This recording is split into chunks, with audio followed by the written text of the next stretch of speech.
plateau scolaire permettant la pratique du basket et Ce qui est un petit peu ce qui fait rêver, c'est de côtoyer toutes les stars mondiales, voilà, et même françaises. Moi, je me suis retrouvée avec Marie-Jo Pérec, j'avais l'impression de tout le temps la connaître, alors que pas du tout. Et c'était quelqu'un d'hyper simple, hyper abordable, avec Jackson Richardson, avec d'autres sportifs internationaux. C'était, enfin voilà. Nous, en natation, il y avait Popov, il y avait les Russes, les Américains. C'est ça la magie des Jeux, quoi. C'est côtoyer des gens qui vous paraissent, c'est des stars, c'est des idoles. Voilà. Et vous vous retrouvez à manger à côté d'eux et vous vous rendez compte que c'est des gens tout simples comme vous, ni plus ni moins. Et voilà, j'étais avec David Douillet, on côtoie beaucoup de monde et on côtoie aussi d'autres sportifs. Je me rappelle aux Jeux d'Atlanta, on avait Edgar Groupiron qui est sur les Jeux d'hiver, lui, mais qui était engagé par Canal+. Et donc voilà, on côtoie plein de choses. Yannick Noah aussi était dans les parages. Voilà, on était avec Jean Galfione, voilà, toutes ces stars un peu françaises qui sont des gens finalement comme vous et moi, mais à qui on se fait beaucoup d'idées. Et finalement, c'est ce qui rend la magie, quoi. C'est ce qui rend les Jeux magiques, quoi.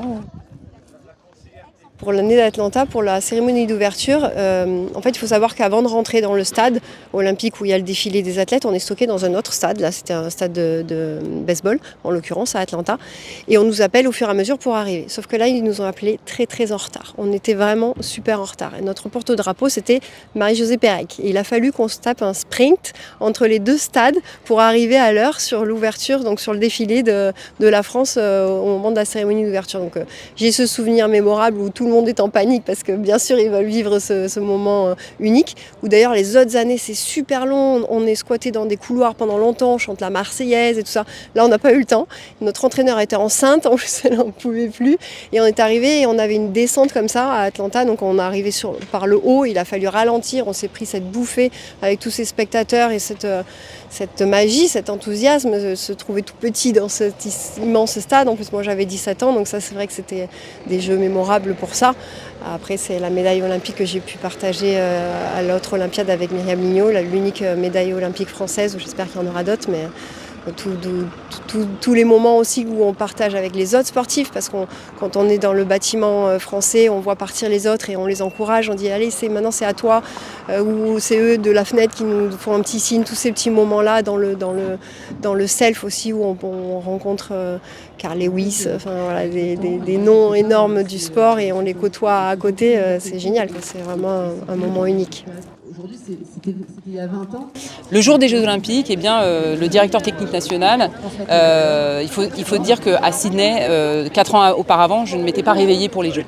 Donc ce jour-là, le directeur technique national, Philippe Bouedo, qui est issu et qui est un champion du pays aixois, était directeur technique national. Et donc je me souviens de ce moment où en fait on part du village pour aller sur la compétition et on chante à tue-tête du Yannick Noah.